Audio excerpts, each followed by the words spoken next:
Hey everyone, welcome to or back to the channel. My name is Hunter Hauk, and in today's video I'm building not just one, but two really cool bioactive enclosures for my leopard geckos, Pippin and Peyton. And I'm going to bring you along from the very start until the very end where they move in and have their first meal in the enclosure. I'm really excited.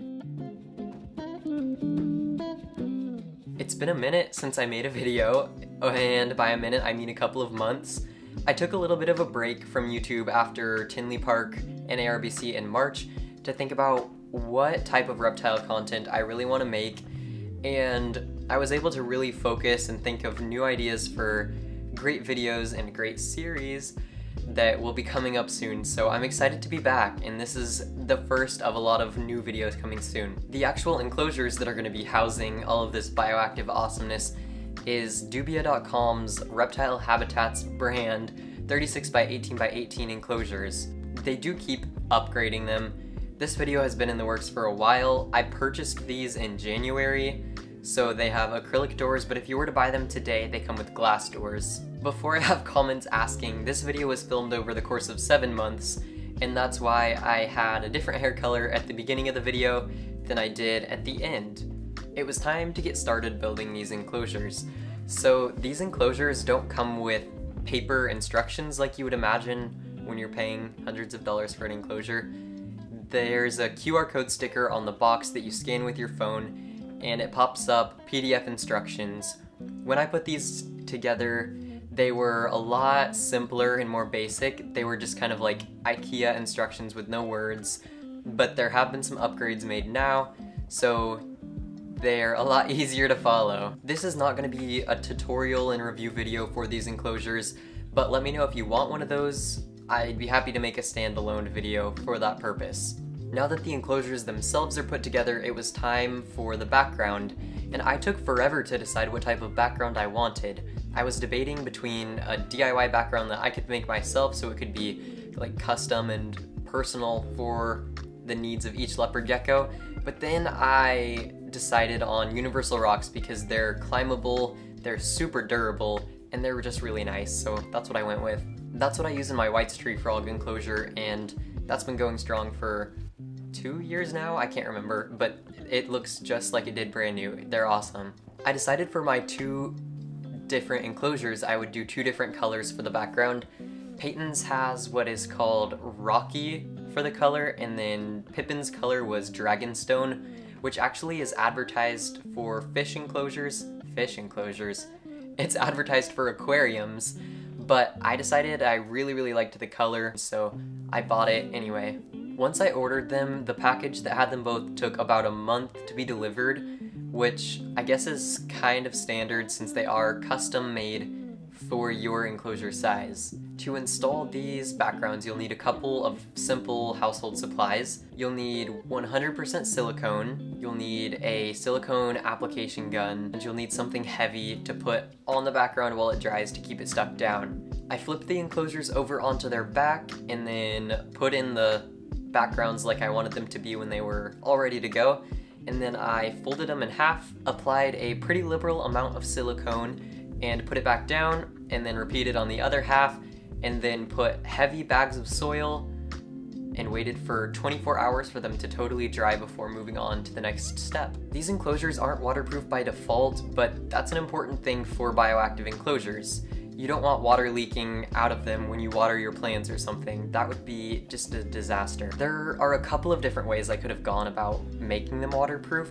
First, I could have done a bead of silicone around all of the seams, and that probably would have been the nicest looking option, but that would make it so that you couldn't take the enclosure apart to store it or to move it or whatever in the future, and that's something that I wanted to be able to do. I ended up using garden film that I unrolled and cut perfectly to line the enclosure so that no water could get in or out.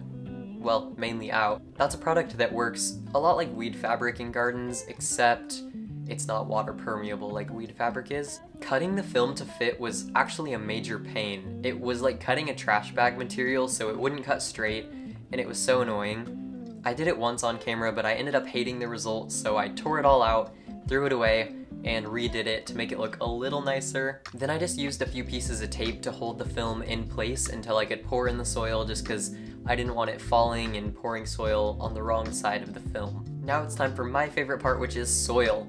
You know the smell, like when you open a fresh bag of potting soil? I freaking love that smell. I want to make like a candle or an air freshener or something that smells like that, because I would buy like 100. In this enclosure I used Terra Sahara by the Biodude, and let's talk about the Biodude real quick.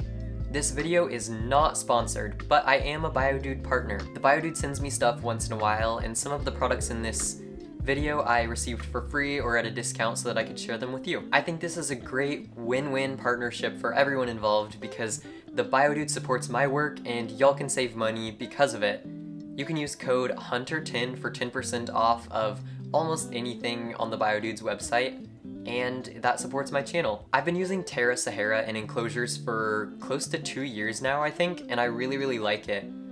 It's got plenty of drainage, so you can use it for an enclosure like a bearded dragon, or in this case a leopard gecko, without the humidity getting too high, and it holds burrows well enough that I can use it in my hognose enclosure, so it's a really great soil. I can even keep succulents alive in Terra Sahara, which is definitely saying something, because outside of a reptile enclosure, I couldn't keep succulents alive to save my life. I ended up using one 36-quart bag in each of these enclosures, which worked out to be a really great amount and gave me a perfect, really thick substrate layer to work with. This is when you should add your BioShot. I just completely forgot about it, but if you're trying to replicate this, add your BioShot now and mix it in with the soil before you start putting stuff in. I'll talk more later about the BioShot when I finally remember to put it in the enclosure. Now is when I started hardscaping and planting the enclosures, and this is kind of when the enclosures start to look a little different, other than the backgrounds, of course. I wanted them to both be functional and aesthetically pleasing, but in different ways. I didn't want two identical enclosures. I wanted them to be a little different, at least.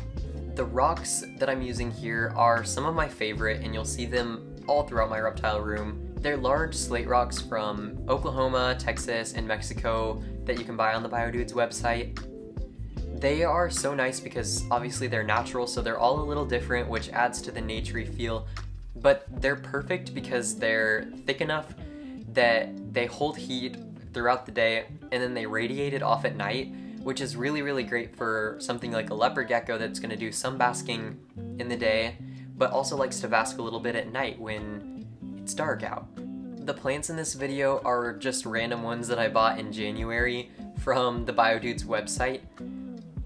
I was planning these two enclosures as well as my upcoming bearded dragon enclosure, and I ended up spending like $150 on plants just that day. And so when I was building these enclosures, I just went and picked which ones were still alive, because like I said, I am very bad at keeping succulents alive outside of reptile enclosures. I put a couple hides in the enclosures as well. They are the same hides, but I put them in different spots and tried to blend them in a little bit so that they look less cookie cutter. Finally, it was time for some accents, so I tossed a bunch of soil around to make it look lived in and add to that naturey vibe that I'm going for, and I also added some leaf litter.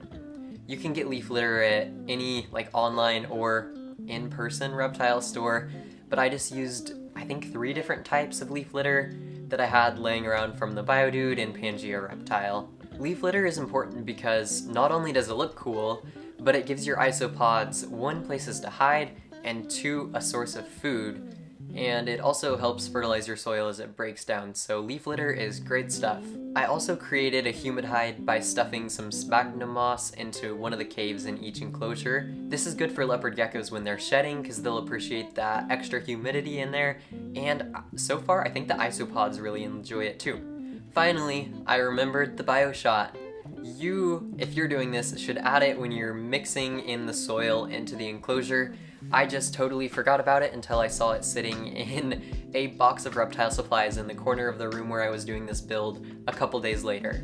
What is the BioShot though, is what you're probably asking. Basically, it's a bunch of microorganisms and beneficial bacteria that just jumpstarts the soil cycle and helps your bioactive enclosure get off the ground a lot quicker than without. It's really stinky, but the smell disappears as soon as you mix it in. I guess it's just all that beneficial bacteria. Mine probably had a reduced effect since I couldn't mix it all the way throughout. I just had to put it where I could, where there weren't rocks and stuff already. But I figured a slightly reduced effect is probably better than not having it at all. I thought the enclosure was lacking climbing opportunities, so I added some sandblasted grapewood vines. These ones are, for reference, the 14 to 16 inch variety, but they come in all sorts of sizes. I just liked the way that these kind of become a focal point in the enclosure and take your eyes off of the, like, fake hides, you know? At this point, I added some plant lighting for the succulents to help them recover from my neglect, because I'm bad at succulents, okay? I used the 24-inch Biodude Solar Grow light, which I have also used in other enclosures, and it's really nice. The plants seem to like them, they're doing well now, and I really like the way that it lights up the whole enclosure. I didn't actually add the UV or the heat lights until I was just about done with the enclosure and I moved them to their permanent location, but I did that off camera, so now feels like the most appropriate and coherent time to talk about that. For UVB, I used 12-inch Arcadia shade dwellers mounted inside of the enclosure. I've used Arcadia almost exclusively for my reptiles for a couple of years now, and I just think their products are top-notch. This setup right now has the UVI in their basking spot between 1 and 2, which is kind of the sweet spot for leopard geckos and similar species. For those of you asking, I have a solar meter, so that's how I measure it, but the website for Arcadia also has a tool that you can use to figure out what the UVI is at your basking spot. For heat, I used a 75-watt Arcadia halogen heat bulb in a 5.5-inch Arcadia ceramic reflector lamp, that's a mouthful, mounted above the enclosure. That keeps the basking spot around 95 degrees, which is just right for leopard geckos. In the future, I would still use the 75-watt lamp, but I might size up the dome from 5.5 inches to whatever the next size up is. At this stage, it was time to add the isopods, which is, I know I said adding soil, but like adding the isopods is my favorite part. I chose Giant Canyon isopods for this enclosure because they have a reputation for doing really well in arid environments, and isopods are really important, so I wanted ones that were going to do well. So far they seem to be doing really well, and I like them because they're a bigger species of isopod, so I see them more often when I'm like digging through the enclosure, checking on things. I'm like, oh, there's an isopod just doing its thing. At this stage the enclosure was technically done, but I waited about 2 weeks for the isopods to settle in and the plants to finish taking root before I added the leopard geckos, just so that they wouldn't go in and disturb anything. Finally, after 7 months of hard work and mostly procrastination, these enclosures were missing only one thing, and that was the leopard geckos that were gonna live inside of them. I was absolutely ecstatic about moving Pippin and Peyton into their new homes, and I think they were pretty excited about it too. As you can see from this clip of them going into the enclosure for the first time, they made themselves right at home. They're settling in so well, and I've already seen them all climbing and digging and basking, which are all natural behaviors that I was really hoping to get them to express in these new enclosures. It's finally time for their first feeding, so let's go do that right now.